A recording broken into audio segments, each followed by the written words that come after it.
मेरे वतन के लोगों, जरा आँख में भर लो पानी। जो शहीद हुए हैं उनकी जरा याद करो कुर्बानी। हे मेरे वतन के लोगों, जरा आँख में भर लो पानी। जो शहीद हुए हैं उनकी जरा याद करो कुर्बानी। जरा याद करो कुर्बानी। जरा याद करो कुर्बानी। सुस्वागतम विद्यार्थी मित्रांनो, नमस्कार. इयत्ता 7वीच्या बालभारती मराठी पाठ्यपुस्तकातील अनामवीरा ही कविता आज आपण अभ्यासणार आहोत. सुरुवातीला मी जे एक कडवं गायलं ते या अनामवीरांना एक अभिवादन आहे. पाठ प्रस्तुतीकरण केलेलं आहे विठ्ठल जाधव, मराठी विषय शिक्षक, जवाहर नवोदय विद्यालय, शेगाव, जिल्हा बुलढाणा. कवितेचे कवी आहेत विभा शिरवाडकर. कविता अनामवीरा इयत्ता 7वीच्या पुस्तकातली. हे कुसुमाग्रज विष्णू वामन शिरवाडकर. कुसुमाग्रज या टोपण नावाने त्यांनी काव्यलेखन केलेलं आहे. हे आहेत कुसुमाग्रज. माझ्या मराठी मातीचा लावा ललाटास टिळा, हिच्या संगाने जागल्या दऱ्या खोऱ्यातील शिळा. असा मराठीचा अभिमान बाळगणारे विभा शिरवाडकर. कुसुमाग्रज. कुसुमाग्रजांचा या ठिकाणी थोडक्यात परिचय दिलेला आहे. विष्णू वामन शिरवाडकरांना ज्ञानपीठ पुरस्कार मिळाला होता. मराठी साहित्यातला हा सर्वश्रेष्ठ पुरस्कार समजला जातो. आतापर्यंत नामवंत अशा 4 लेखकांना हा पुरस्कार दिलेला आहे. त्याच्यामध्ये वि स खांडेकर आहेत प्रथम, नंतर विभा शिरवाडकर आहेत, तिसरे आहेत विंदा करंदीकर आणि चौथे ज्ञानपीठ पारितोषिक विजेते आहेत भालचंद्र नेमाडे. हे लेखक, कवी आणि नाटककार आहेत कुसुमाग्रज. यांचा काव्यसंग्रह जीवनलहरी, विशाखा, समिधा, स्वगत, हिमरेषा हे त्यांचे काव्यसंग्रह आहेत. वादळवेल, मारवा, किनारा इत्यादी हे काव्यसंग्रह. तर त्यांचे प्रसिद्ध नाटकं आहेत वैजंती, राजमुकुट, कौंतेय, नटसम्राट, वीज म्हणाली धरतीला, विदूषक. आणखी थोडक्यामध्ये यांचा जीवन परिचय या ठिकाणी बघूया. अधिकची माहिती आपण जरा. कुसुमाग्रजांचा जन्म नाशिक येथे झाला. त्यांचे मूळ नाव गजानन रंगनाथ शिरवाडकर असे होते. त्यांचे काका वामन शिरवाडकर यांनी त्यांना दत्तक घेतल्याने त्यांचे नाव विष्णू वामन शिरवाडकर असे बदलले गेले. कुसुमाग्रजांचे वडील वकील होते. वकिलाच्या व्यवसायासाठी ते पिंपळगाव, बसवंत या तालुक्याच्या गावी आले. कुसुमाग्रजांचे बालपण येथेच गेले. कुसुमाग्रजांना 6 भाऊ आणि एक कुसुम नावाची लहान बहीण होती. एकुलती एक बहीण सर्वांची लाडकी म्हणून कुसुमाग्रजांचे अग्रज म्हणून कुसुमाग्रज असे नाव त्यांनी धारण केले. तेव्हापासून शिरवाडकर कवी कुसुमाग्रज या टोपण नावाने ओळखले जाऊ लागले. नाशिक येथे त्यांनी आपले शिक्षण पूर्ण केले. BAची पदवी मिळाल्यानंतर काही काळ त्यांनी चित्रपट व्यवसायात पटकथा लिहिणे, चित्रपटात छोट्या भूमिका करणे अशी कामे केली. यानंतर सोबत, स्वराज्य, प्रभात, नवयुग, धनुर्धारी अशा विविध नियतकालिकांचे, वृत्तपत्रांचे संपादक म्हणून त्यांनी काम केले. 1930मध्ये झालेल्या डॉक्टर बाबासाहेब आंबेडकर यांच्या काराम मंदिराच्या सत्याग्रहात कुसुमाग्रज यांचाही सहभाग होता. त्यांच्या क्रांतिकारी कवितांची सुरुवात याच लढ्यापासून झाली आहे. 1933 साली त्यांनी ध्रुव मंडळाची स्थापनाही केली. तर विद्यार्थी मित्रांनो, ही अधिकची माहितीही आपण आपल्या नोटबुकमध्ये लिहून ठेवायची आहे. ठीक आहे. तर हे या सैनिकांना अभिवादन आहे. देशाचं रक्षण करणारे हे सैनिक डोळ्यात तेल घालून रात्रंदिवस सीमेवरती पहारा देतात. आपल्या भरल्या कुटुंबातून लढण्यासाठी, देशाचं रक्षण करण्यासाठी ते गेलेले आहेत. करूया त्यांना अभिवादन आपण. जरा याद करो कुर्बानी, हे मेरे वतन के लोगों, जरा आँखों में भर लो पानी, जो शहीद हुए हैं उनकी जरा याद करो कुर्बानी. जब घायल हुआ हिमालय, खतरे में पड़ी आज़ादी, जब हम बैठे थे घरों में, वो झेल रहे थे गोली,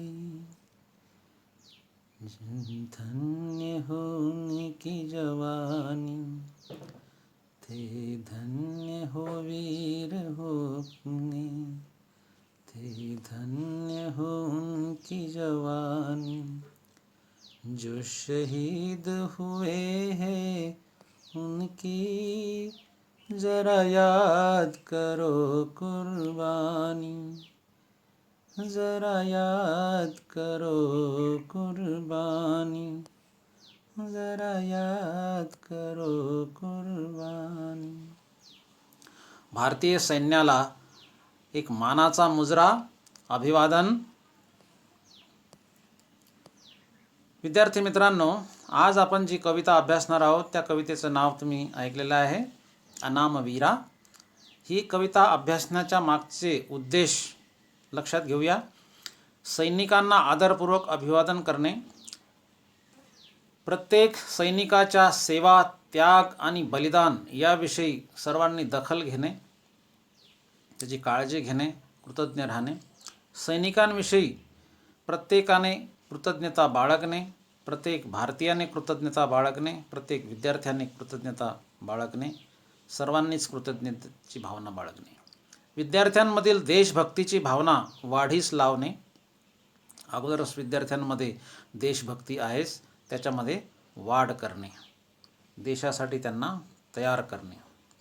विद्यार्थ्यांमध्ये काव्याभिरुची वाढवणे, मराठी काव्यामध्ये त्यांनी रुची दाखवावी, त्यासाठी काव्य गायन हाही एक आपला उपक्रम आहे. वीररसाची निर्मिती करणे, ही कविता तशी वीररसयुक्तच आहे, करुण रसही आहे. श्रवण, वाचन आणि लेखन कौशल्य विकसित करणे, विद्यार्थ्यांमध्ये श्रवण, ऐकणे, वाचन अधिकाधिक त्यांनी वाचन करावं, साहित्यामध्ये कथा, कादंबऱ्या, काव्य, कविता यांचं वाचन करावं, त्याच्यासाठी त्यांना प्रेरित करणे. लेखन कौशल्य विकसित करणे, कविता लिहिणे, रचणे, कथा रचणे, कथा सांगणे, कथा कथन करणे, कथा लेखन करणे, या सगळ्यांसाठी त्यांना त्यांच्यातील हे कौशल्य जे आहे विकसित करणे, हा या कविता शिकण्यामागचा आपला उद्देश आहे.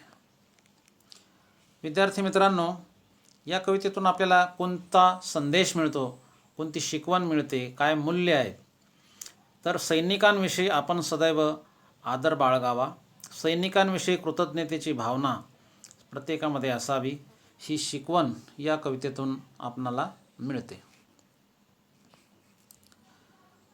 तर विद्यार्थी मित्रांनो, हे आहे आपलं पाठ्यपुस्तक. मराठी बालभारती इयत्ता 7वी.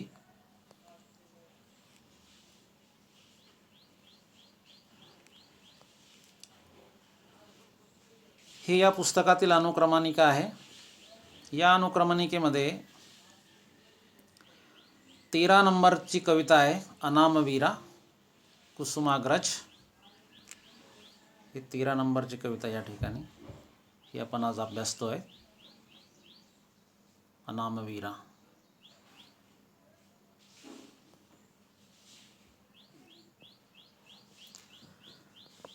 तुमच्या स्क्रीनवरती तुम्हाला दिसते आहे कविता अनामवीरा.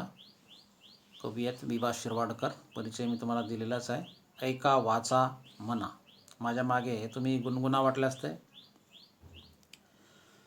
अनामवीरा जिथे जाहला तुझा जीवनांत, अनामवीरा जिथे जाहला तुझा जीवनांत, स्तंभ तिथे ना कुणी बांधला पेटली नावात, स्तंभ तिथे ना कुणी बांधला पेटली नावात, हा हा हा पेटली नावात, हो हो हो पेटली नावात.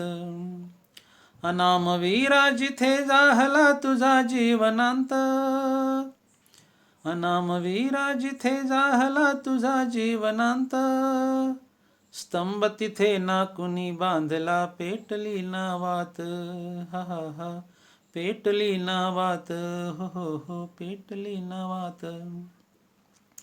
धगधगता समराच्या ज्वाला या देशाकाशी, धगधगता समराच्या ज्वाला या देशाकाशी, जळावयास्तव संसारातून उठोनिया जाशी, हा हा हा उठोनिया जाशी, हो हो हो उठोनिया जाशी.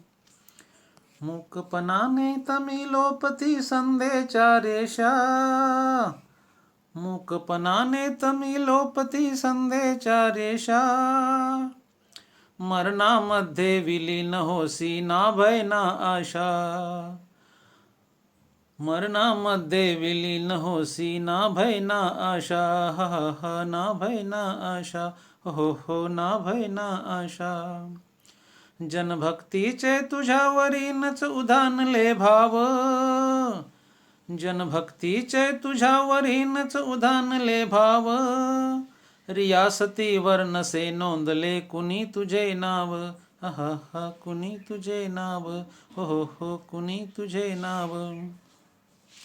जरी न गातील भाट डफावर तुझे यशोगान, जरी न गातील भाट डफावर तुझे यशोगान, सफल जाहले तुझेच हे रे तुझेच बलिदान, अहो हो तुझेच बलिदान, हा हा तुझेच बलिदान.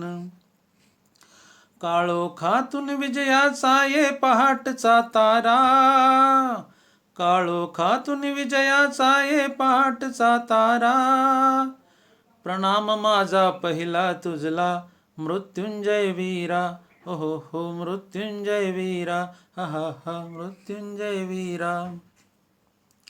अनामवीरा जिथे जाहला तुझा जीवनांत, अनामवीरा जिथे जाहला तुझा जीवनांत, स्तंभ तिथे ना कुणी बांधला पेटली नावात, हा हा हा पेटली नावात, हो हो हो पेटली नावात.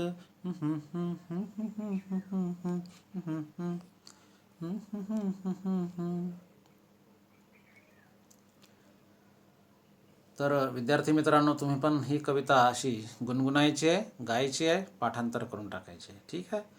प्रस्तुत कवितेत कवीने देशाच्या सीमेवर शत्रूशी लढणाऱ्या, वेळ प्रसंगी प्राणार्पण करून देशाचे रक्षण करणाऱ्या अज्ञात सैनिकांना हे केलेले अभिवादन आहे. ही कविता म्हणजे एक केलेले अभिवादन आहे आणि ते अभिवादन आपणही करूया, त्यांच्याप्रती सद्भावना बाळगूया. ठीक आहे.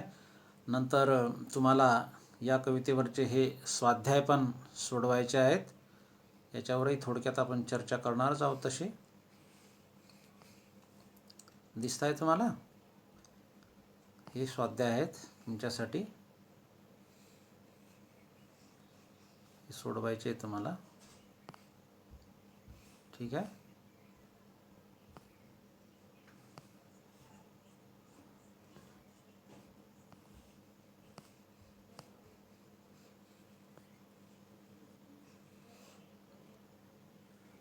तर विद्यार्थी मित्रांनो, आता ऐकूया आपण कवितेची मध्यवर्ती कल्पना.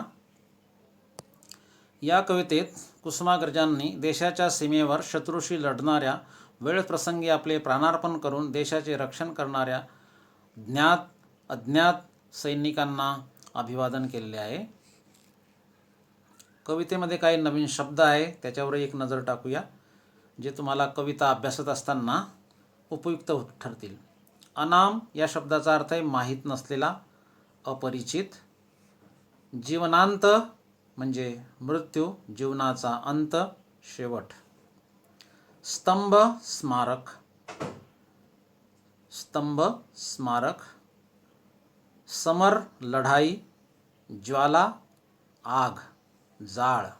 देशाकाशी देशाच्या आकाशात. जळावयास्तव जळण्यासाठी. संसार म्हणजे प्रपंच. तमी अंधारात. लोप विरून जातात, लोप होऊन जातात म्हणजे विरून जातात. रियासत साम्राज्य, इतिहास असा आहे त्याचा अर्थ आहे. मृत्युंजय मृत्यूवर मात करणारा, मृत्यूवर विजय मिळवणारा. चिरंजीव. तर विद्यार्थी मित्रांनो, कवितेचा आशय आपण लक्षात घेऊया. आता त्याचा अर्थ समजून घेऊया. अनामवीरा जिथे जाहला, जाहला म्हणजे झाला, जिथे तुझा जीवनाचा अंत झालेला आहे, शेवट झालेला आहे, जिथे तू तुझ्या प्राणांचं बलिदान दिलेलं आहे. अनामवीरा हे अपरिचित वीरा.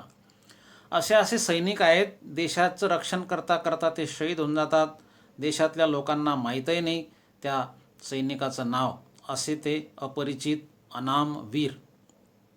जिथे ज्यांचा प्राण गेलेला आहे, जिथे ज्यांनी आपलं प्राणार्पण केलेलं आहे, बलिदान दिलेलं आहे. स्तंभ तिथे ना कुणी बांधला.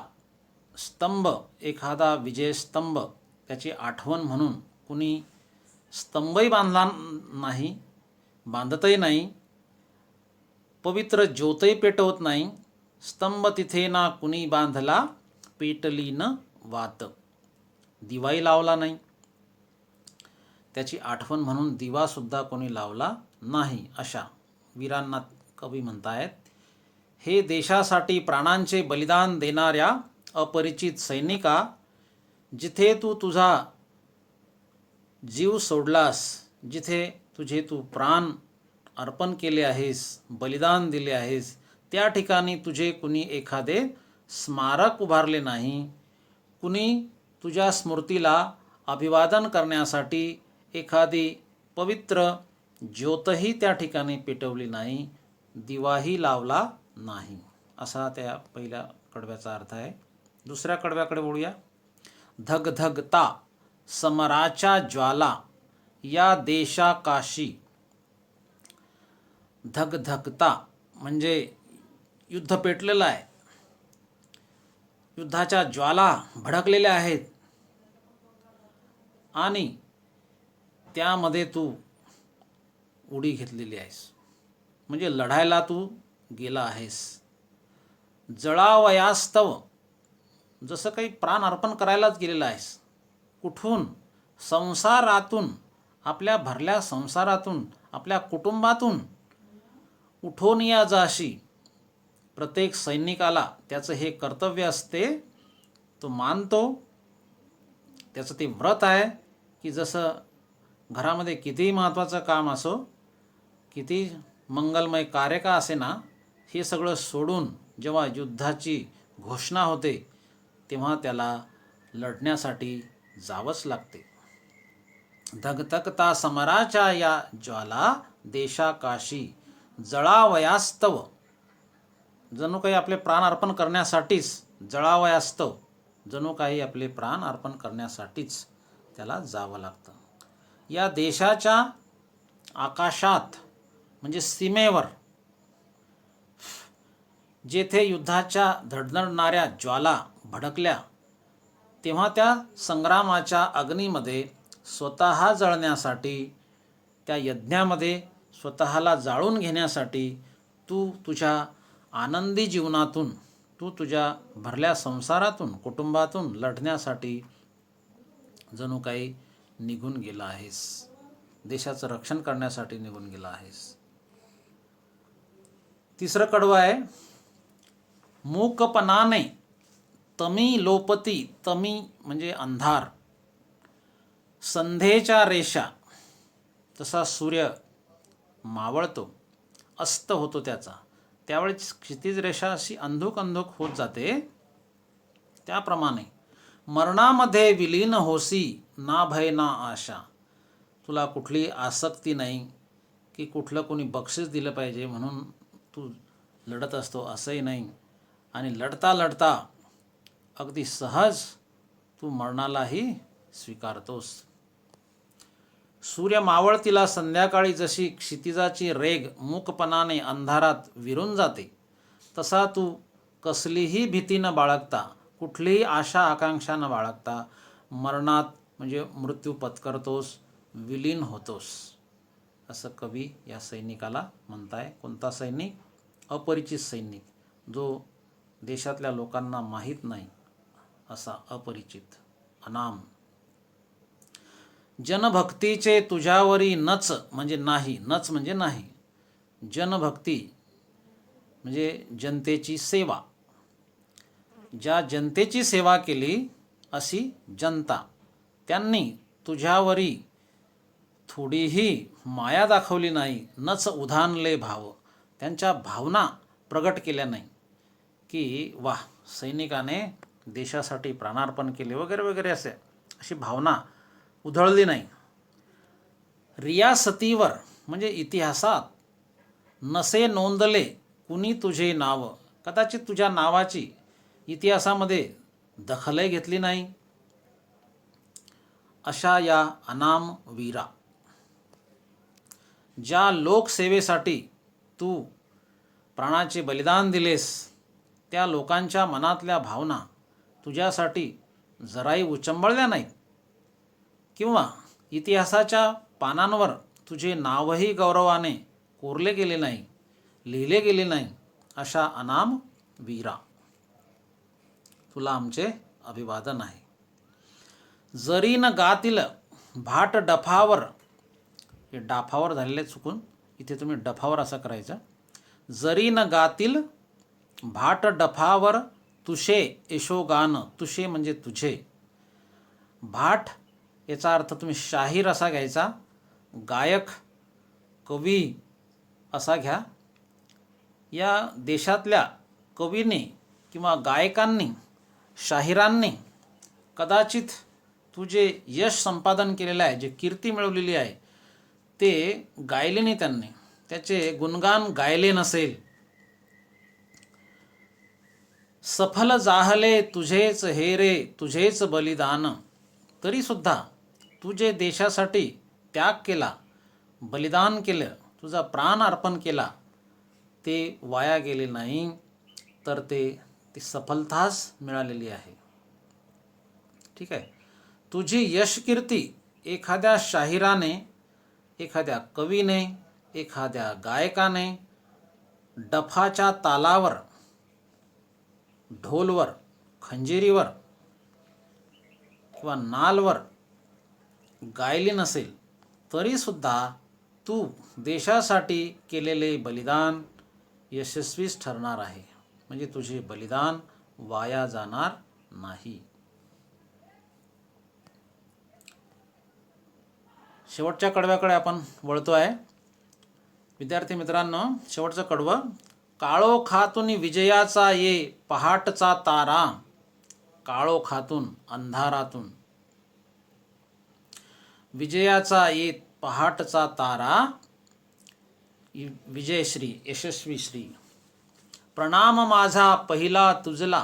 प्रणाम म्हणजे वंदन, अभिवादन, नमन, नमस्कार असा वेगवेगळा त्याचा अर्थ आहे प्रणाम शब्दाचा. प्रणाम माझा पहिला तुझला मृत्युंजय वीरा. मृत्युंजय, मृत्यूवर विजय मिळवणाऱ्या वीरा, चिरंजीव झालेल्या वीरा, अमर झालेल्या वीरा, तुला माझा प्रणाम आहे, वंदन आहे, नमन आहे.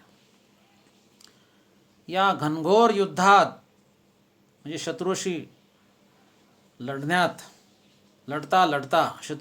लढता या घनघोर अशा युद्धात तुझ्यासारख्या वीरांची आहुती पडून या काळोखातून उद्या म्हणजे भविष्यात विजयाचा पहाटेचा तारा उदयाला येईल, आपला विजय होईल. परंतु या विजयाचे श्रेय तुलाच आहे, कारण तू सुरुवात केलेली आहे लढाईची. मृत्यूवर मात करणाऱ्या हे वीरा, माझे पहिले वंदन तुलाच आहे. माझे पहिले वंदन तुलाच आहे. मी नमन करतो हे मृत्युंजय वीरा. अशा प्रकारे विद्यार्थी मित्रांनो, कवीने अनामवीरा या कवितेमध्ये या अपरिचित देशासाठी लढणाऱ्या शेकडो, हजारो, लाखो वीरांना, सैनिकांना अभिवादन केलेले आहे, अर्पण केलेले आहे, आपली भावना, कृतज्ञता व्यक्त केलेली आहे. ठीक आहे, तर बघूया तुम्हाला ही कविता कितपत समजली. त्याच्यातले प्रश्न आहे, कवी विष्णू वामन शिरवाडकर यांनी कोणत्या टोपण नावाने काव्यलेखन केलेले आहे. मी तुम्हाला सांगितलं की कोणत्या टोपण नावाने त्यांनी काव्यलेखन केलेलं आहे, कुसुमाग्रज. ठीक आहे, कुसुमाग्रज हे नाव कसं धारण केलं त्यांनी, त्यांची जी बहीण होती लाडकी, ठीक आहे, कुसुम नावाची, त्यांच्या अगोदर हे होते अग्रज. ठीक आहे, म्हणून हे कुसुमाग्रज झाले. बहीणही त्यांनी अमर केली याच्यामध्ये, बहिणीला सुद्धा महत्त्व दिलं. किती मोठा सन्मान आहे बहिणीला दिलेला. तर ह्यांनी हे कुसुमाग्रज या टोपण नावाने काव्यलेखन केले आहे. ठीक आहे, तर अर्थ लिहायचा आहे तुम्ही. अनामवीर सांगा, आठवा जरासा. अपरिचित, माहीत नसलेला असा हा सैनिक आहे. मृत्युंजय वीर. आता मृत्युंजय या ठिकाणी थोडासा मिस्टेक झाला शब्दाचा, मृत्युंजय पाहिजे शब्द. मृत्युंजय वीर म्हणजे मृत्यूवर विजय मिळवणारा, चिरंजीव, अमर. ठीक आहे, त्याच्यानंतर पुढे कवीने असे का म्हटले असावे असे वाटते. कवीने असे का म्हटले असावे. स्तंभ तिथे ना कुणी बांधला, पेटली ना वात. असं का म्हटलं असेल बरं कवीने. कारण देशासाठी प्राणार्पण करणाऱ्या, देशाच्या सीमेचं रक्षण करणाऱ्या, डोळ्यात तेल घालून रात्रंदिवस शत्रूशी तोंड देणाऱ्या या सैनिकांना जेव्हा ते प्राण अर्पण करतात, तर त्या ठिकाणी कुणीही स्तंभ बांधला नसेल किंवा साधी वात किंवा दिवाई पेटवलं नसेल. असं का, तर त्यांना कुणी त्यांचं बलिदान लक्षात घेत नाही, विचारात घेत नाही. ठीक आहे, म्हणजे जनता जेव्हा दखल घेत नाही यांच्या या कार्याची, त्यांच्यावरती चांगल्या भावना व्यक्त करत नाही, म्हणून कवीने कदाचित असं म्हटलं असेल की स्तंभ तिथे ना कुणी बांधला, पेटली ना वात.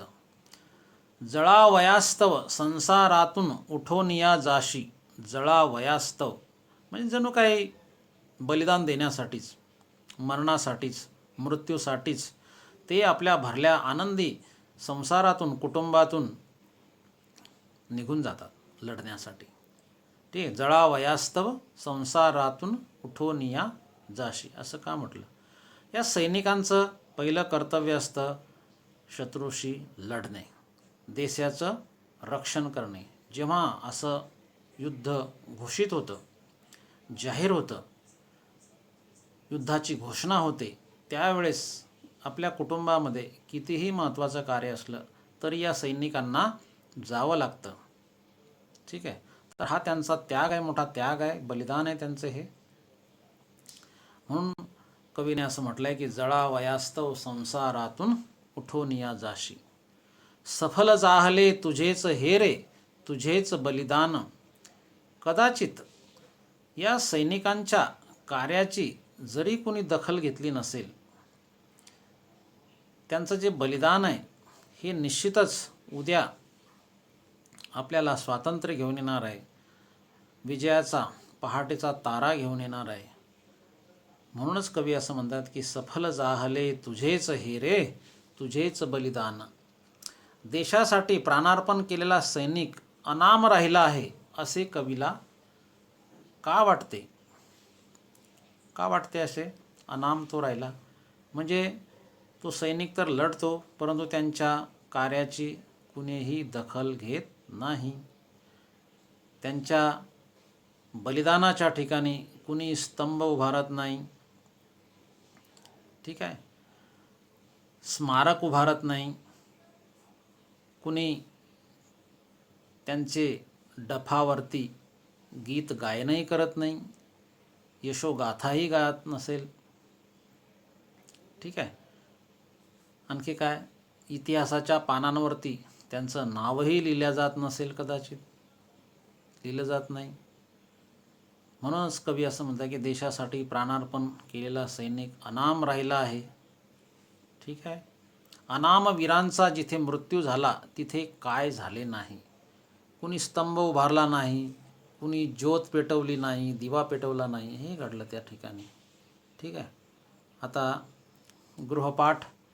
गृहपाठामध्ये कोणत्याही 25 म्हणी तुम्हाला लिहायच्या आहेत. जसं की असतील शीते तर जमतील भूते, त्यांचे अर्थ लिहायचे. जसं की जोपर्यंत आपल्याकडे पैसा अडका असतो, धनद्रव्य असतं, चांगले दिवस असतात, श्रीमंती असते, तोपर्यंत येणाऱ्या जाणाऱ्यांचा राबता आपल्याकडे असतो, लोक येतात जातात. ठीक आहे. जेव्हा आपल्याकडे संपत्ती संपते, पैसा अडका संपतो, आपल्याला गरिबी येते, ठीक आहे, तर आपल्याकडे कोणी पाहत नाही असा त्याचा अर्थ आहे. अशा टाईपच्या 25 म्हणी तुम्हाला लिहायच्या आहेत. तुम्हाला कोण व्हावेसे वाटते? निबंधाचा एक प्रकारचा. तुम्हाला डॉक्टर व्हावेसे वाटते का? तुम्हाला पंतप्रधान व्हावेसे वाटते का? राष्ट्रपती व्हावेसे वाटते का? तर का व्हावेसे वाटते ते लिहायचे तुम्हाला निबंधामध्ये. 20-25 ओळी लिहायच्या आहे. सैनिकाचे मनोगत, त्याच्या मनातल्या भावना, ठीक आहे, त्याचे विचार त्या याच्यामध्ये लिहायचं. हे लिहा किंवा ते लिहा तुम्ही. उपक्रम, देशभक्तीपर गीतांचा संग्रह करा आणि एखाद्या कार्यक्रमामध्ये सादरही करा. ठीक आहे. जसं की साबीमध्ये तुम्ही कविता अभ्यासली होती ना, पहिलीच कविता आहे साने गुरुजींची देशभक्तीपर. बलसागर भारत हो, विश्वात शोभुनी राहो, हे कंकन करी बांधियले, जनसेवे जीवन दिधले, राष्ट्रार्थ प्राण हे उरले, मी सिद्ध मरायाला हो, बलसागर भारत हो, विश्वात शोभुनी राहो. तर असंच आणखी एक दुसरे देशभक्तीपर गीत तुम्ही मिळवायचं आहे आणि त्याचा संग्रह करायचा आहे, एखाद्या कार्यक्रमामध्ये सादरही करायचा आहे. ठीक आहे. तर आजची ही जी कविता आहे ही पण तुम्हाला गुणगुणायची आहे, पाठांतर करायचे आहे, तुमच्या गृहपाठाच्या नोटबुकमध्ये लिहून काढायची आहे आणि आपल्या मम्मीला दाखवा, वडिलांना दाखवा, इथे आल्यानंतर मलाही दाखवा. ठीक आहे. चला म्हणा तर एक कडवा आता या कवितेचा माझ्या बरोबर मी, नंतर आपण थांबूया या ठिकाणी, शेवट करूया. अनाम वीरा जिथे जाहला तुझा जीवनांत, अनाम वीरा जिथे जाहला तुझा जीवनांत, स्तंभ तिथे ना कुणी बांधला पेटली नवात, अहह पेटली नवात. अनामवीरा जिथे जाहला तुझा जीवनांत, स्तंभ तिथे ना कुणी बांधला पेटली नवात. अहह पेटली नवात. अहह पेटली नवात.